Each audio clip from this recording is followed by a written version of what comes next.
Hello and welcome. I'm the Pharaoh Nerd, and this is the third ever episode of Really Old News, covering the week of September 19th to September 25th. A lot of stuff happened this week, so buckle up. Now, where else could I start besides Egypt? After waiting several weeks, some big pharaonic period finds have finally come to light. Ritual instruments dating to the 26th dynasty, which lasted from 664 to 525 BC, and the first dynasty of Egypt's so called late period, have just been unearthed at the important ancient city of Buto in the Nile Delta. Buto, also referred to as Tel El Farain, lies 30 kilometers from the Mediterranean coast and was first investigated all the way back in 1904. But as demonstrated by the discoveries I'm about to describe, it still has a lot more to offer us. It was the cult center of the heraldic goddess of Lower Egypt, the snake-headed goddess Wadjet, but it was also a cult center of the goddess Hathor, the cow-headed goddess of fertility. The tools found, which would have been used in daily rituals for the goddess Hathor, were discovered under a group of stone blocks arranged regularly on top of a sand hill in the south of the temple of the goddess Wadjet. They include a group of faience incense burners, one bearing the head of the falcon god Horus, a group of clay figurines, small statues of the ibis-headed god Thoth and the hippopotamus goddess Taweret, one large offering holder, a so-called birthing chair, remains of gilding, and one beautiful pure gold wedged eye, or eye of Horus. Pottery, ivory carved with scenes of women carrying offerings and depictions of wildlife, a limestone lintel, and part of a painting of a pharaoh conducting a ritual were also all unearthed. A limestone pillar with Hathor as the capital was also found, although I think it might be a sistrum. In any case, from the pictures I've seen of it, it bears a cartouche encircling the prenomen of Amasis, the second last pharaoh of the 26th dynasty, who reigned right before the Persians first occupied Egypt, so maybe that's an indication of when exactly these instruments were stashed. Moving on, an important and rare discovery has just been unearthed in Rome, which comes to us from the mid-1st century. Discovered during redevelopment work in the Piazza Augusto Imperatore, it's one of the stones that demarcated the city of Rome's Pomerium, its invisible sacred boundary, and what legally constituted the city of Rome. It was taken so seriously by the Romans that when consuls and praetors went beyond it, they were legally on military campaign. Said to have been established by Romulus when Rome was first founded, it was expanded by the fourth emperor of Rome, the ever-lovable Claudius, when he expanded the Pomerium in 49 CE. These boundary stones are referred to as Sippi, and Claudius laid over 140 of them. Despite this, only 11 have been found as of yet, and the last discovery of a Pomerium Sippus prior to this one was made over a century ago, in 1909. This 193 centimeter tall travertine sippus bears an inscription listing Claudius's titles and honors, in addition to detailing his expansion of the Pomerium, which now encompassed the Aventine Hill and the Campus Martius. This action was mainly motivated by Claudius's desire to make a political statement. As the Sippus itself states, Claudius had extended and redefined the Pomerium because he had increased the boundaries of the Roman people. After all, he had just conquered Britain for the Roman Empire. Our next story takes us to yet another place that was once on the fringes of the Roman Empire, Belgium. Specifically, the grand old city of Bruges, or Bruges, I don't know. Excavations taking place in a cemetery in front of Notre Dame de Bruges Cathedral, a medieval cathedral that has remained the tallest building in the city to this day, have unearthed three 14th century burial vaults, two of which are adorned with truly dazzling painted murals. Less than a week after excavations began in the cemetery in mid-May, the first painted vault was discovered, and the second one was discovered last week, although it's not in as good a condition, unfortunately.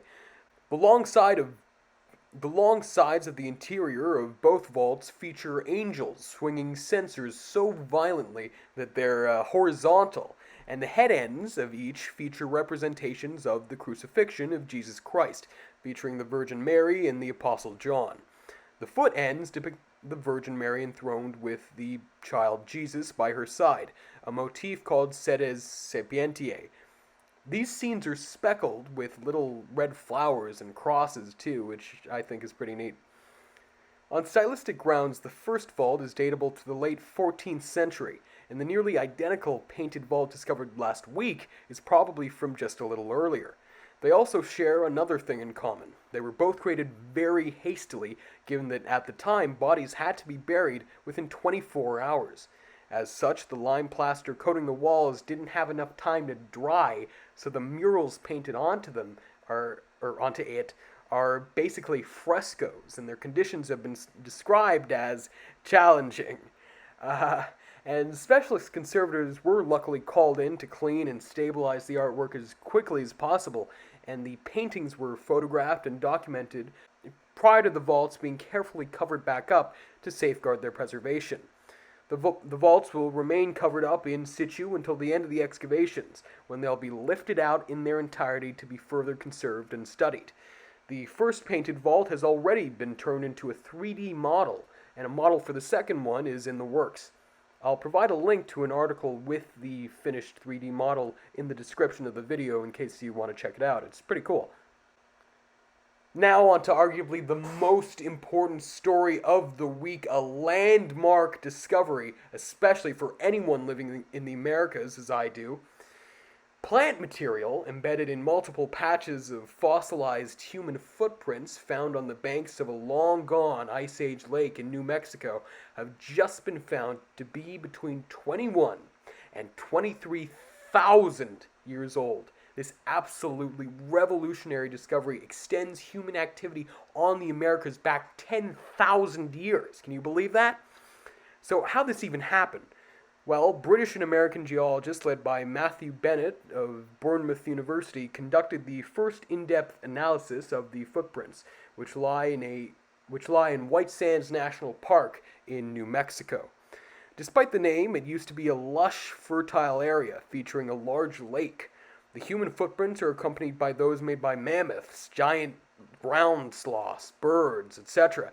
But this analysis showed that the footprints contained another bit of wildlife, seeds of Rupia serosa, commonly known as ditch grass, which shows that whoever made them had been stepping in ditch grass prior to making the footprints.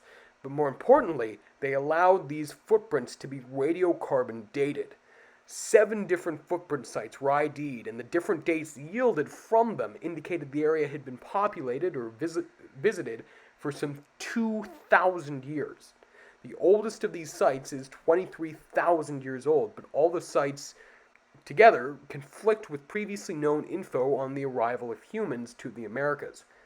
The predominant theory about the arrival of people to the Americas is that the Clovis culture first arrived 13,000 to 15,000 years ago, but this discovery and others demonstrate that the Clovis people were not the first to get to America, and that people were living here during and even before what's called the last glacial maximum, which lasted from 26,000 years ago to 18,000 years ago, and that people didn't first get here by traveling on land from the Bering Land Bridge. That's because 23,000 years ago, during the last glacial maximum, Beringia and all paths southward would have been choked with glaciers. Thus, this discovery helps prove that the first people to arrive in America came via the sea, but maybe their jumping off point was somewhere in the Bering Land Bridge. After traveling down the coast, they could have moved inland from where they had passed the glacial cover in either California or Baja California.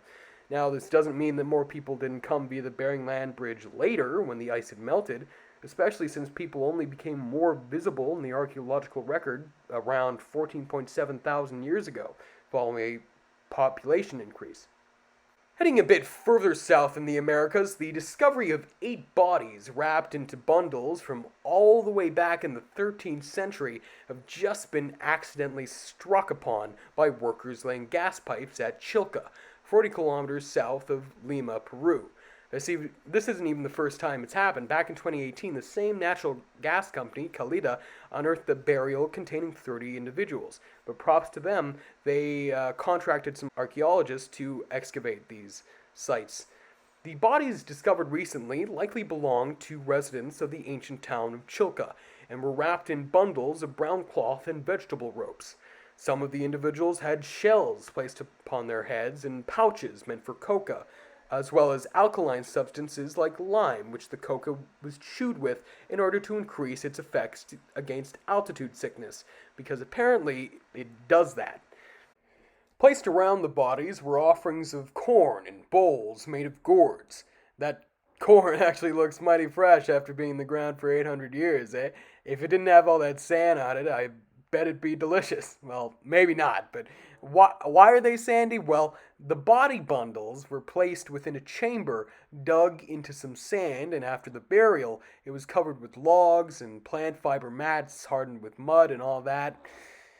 Now, the human remains and artifacts will be entrusted to Peru's Ministry of Culture to decide how they'll be conserved and where they'll be exhibited.